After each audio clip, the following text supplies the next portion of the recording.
السلام عليكم ورحمة الله وبركاته. إن هذه التذكرة ما شاء الله تعالى به مهابة. أروح فلون تي أو فواني وريوفه. لا تدو أو غاوا دكتور أبل واتي لولشيء. àwọn ni wọ́n fẹ́ràn wa wọ́n nífẹ̀ẹ́ wa wọ́n máa ń sọ severally pé lájọ́ ta ti ní àwọn ọ̀gá náà gbà yìí ní ọ̀gá bíi tiwọn wọ́n ti ràn wá lọ́wọ́ púpọ̀ jù ọ̀rọ̀ wọn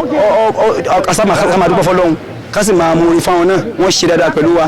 wọ́n múri Ọlọ́run dákun nǹkan tí wọ́n ń fẹ́ dáadáa Ọlọ́run kó ṣe fún wọn tó bá kó òun ọgbà wa níbi táwọn wà tó bá lo àsìkò wọn bá pé tán dáadáa tó tún fẹ́ kọ́lọ́run ṣe fún wọn ètò tí wọ́n fẹ́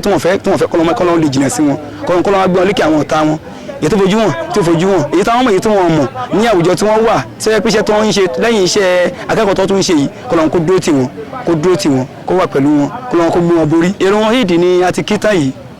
nínú ọgbà wa ẹ rí i pé mò ń dárúkọ ọ̀gá ó pọ̀ jù Ramadan lecture tí a ṣe àwọn náà ni wọ́n facilitate tó fi wáyé wọ́n níjẹta wọ́n bá mi jà wọ́n ní kí ló ti tètè wá sọ fáwọn káwọn ti clear bí nígbà tó lọ́wọ́ kárọ̀lá pé àkínmọ́ ní àná tó yẹ pé nìní kíákíá wọ́n ti bá wa ṣe gbogbo ẹ̀ wọ́n gbogbo nǹkan wọ́n bá wa mójútó wọ́n bá káràmásìkì rẹ̀ Ọlọ́run dákun gbogbo kátà àwọn ayé wọn bá wọn mójútó ní kíákíá májò jìnnà bá wọn mójútó Ọlọ́run ìfẹ́ tó wà láàrin àwa àti àwọn náà jẹ́ Muslim community Ọlọ́run má bà jẹ́ o Ọlọ́run má bà fẹ́ wa tí wọ́n jẹ́ o a sì ń fẹ́sùn yìí dúpẹ́ lọ́wọ́ gọ́fúnà wa His Excellency gọ́fúnà Prince Dàpọ̀ Abíọ́dún láti ẹ̀ ti lè fún wa nírú lídà tí a ní lídà tó mọ́re tó sì tó dọ́dọ́ mọ̀ báyìí tí ẹ bá yẹ pé èèyàn dọ́lọ́ mọ̀ ọ̀gá wa wọ́n máa ń sọ lẹ́fún pé àwọn ò lẹ́sìn kan ṣùgbọ́n wọ́n sọ oúnjẹ tó ń gbọ́ lẹ́nu pé kírísítẹ́nì làwọn ṣùgbọ́n wọ́n ń ṣe gbogbo nǹkan tí wọ́n rò pé ó yẹ kí wọ́n ṣe wọn ò tiẹ̀ fẹ̀sìn kan ṣe gbogbo ẹ̀ wọn láti kálukú ni wọ́n ń fún lọ́tọ̀ọ̀tọ̀ wọn ò fi kan jẹ́ kíkà kọlù kan Ọlọ́run tó wá yan gọ́fúnà wa tó kọ́ ọmọ ṣe láti fún wa ní orídà báyìí tá a nírú ẹ̀rí tó fún wa ní orídà báyìí Ọlọ́run dákun kó máa kọ́ ọmọ ṣe o kọ́lọ́ jẹ́ kí ipò yẹn kọ́lọ́ má jẹ́ wọn ṣubú o kọ́lọ́ má tì wọ́n ṣubú o kọ́lọ́ jẹ́ kó máa mọ̀ ọ́ ṣe o gbogbo àwọn ọ̀gá wa náà gẹ́gẹ́ bí wọ́n tún sọ lẹ́ẹ̀kan ọwọ́ ní kó fi gbẹ̀tọ́ wọn Ọlọ́run má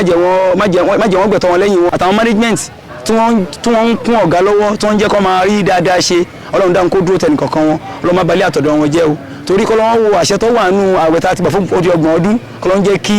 wọ́n máa mọ̀ ọ́ ṣe kọ́lọ́mọ́ jẹ́ ó ṣe wá darí gbogbo àwọn tó jẹ́ staff mí náà tó wà lọ́gbà tó jẹ́ pé wọ́n ń ṣàkíyàn ṣe náà academy bí àwọn cleaners bí àwọn security kọ́lọ́mọ́ dó tẹnì kọ̀ọ̀kan wọn kọ́lọ́mọ́ balẹ̀ àtọ̀dọ̀ ẹnì kọ̀ọ̀kan wọn jẹ́ o kálukú wọn fẹ́ ní dáadáa kọ́lọ́mọ́ ṣe fún sọ́mọ́ kan lè jẹ́ sẹ́nì kọ̀ọ̀kan wa gbogbo àwọn crew tí wọ́n wá dúró tì wá tí wọ́n wá mọ gbogbo ohun tó yẹ kán ṣe tó ń ṣe tí wọ́n dúró tì wá yìí gbogbo wọn tí wọ́n dúró tì wá Ọlọ́run dákun dúró tẹnì kọ̀ọ̀kan wọn mọ bá àtọ̀dọ̀ ẹnì kọ̀ọ̀kan wọn jẹ́ o tó ń fẹ́ dákun lọ́wọ́ ṣe fún tó ń lọ yìí nìjẹ́ kọ̀ọ̀kan wọn Ọlọ́run má jẹ́ Ọlọ́run má balẹ̀ wọn jẹ́ Ọlọ́run má bọ̀ náà wọn jẹ́ ọwọ́ ní kó fi gbẹ̀tọ́ wọn ọwọ́ ní kó fi gbẹ̀tọ́ sínú àìná àti iná. Alhamdulilayi rabbil alamin adúpẹ́ fún Ọlọ́run ọba tí ó jẹ́ ká bẹ̀rẹ̀ àwẹ̀ yìí pẹ̀lú bisimilayi àpárẹ̀ pẹ̀lú alhamdulilayi Ọlọ́run náà la dúpẹ́ fún Ọlọ́run tí ó bá jẹ́ kí àpárẹ̀ pẹ̀lú alhamdulilayi kọ́lọ́ máa fi lè ṣàṣemọ́ gbogbo ìbéèrè wa nínú àwẹ̀ kọ́lọ́ bá wa mú lọlé àṣẹ nígbà bí a dẹ̀ dúpẹ́ lọ́wọ́ ọ̀gá wa Dr. Olúṣèyẹ Abíọ́dún kọ́lọ́ bá wa ràn wọ́n lọ́wọ́ kọ́lọ́ máa fún wọn ṣe gọ́vnà adẹ̀lábẹ́bẹ́ àfihàn dúpẹ́ lọ́wọ́ gọ́vnà wa tí wọ́n jẹ́ àwọn lọ́n tukọ̀ state wa kọ́lọ́ bá wa fún wọn ṣe ìyẹn Dr. Prince Dàpọ̀ Abíọ́dún kọ́lọ́n bá ràn wọ́n lọ́wọ́ kọ́lọ́n bá wà fún wọn ṣe.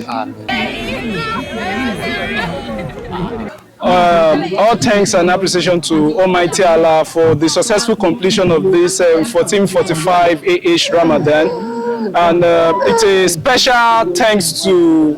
the rector of our institute, Dr. Abiodun Olusheye, for his massive support towards the Muslim community of the institute. He has not only been supportive of the Muslim community, he has also been supportive of the Christian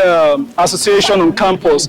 thus making the interreligious relationship more smooth than what we've had initially. We thank Allah for sparing alive today, and we pray to God Almighty to grant him a good health and to make him better than what he has done while he assumed office. He has been tremendously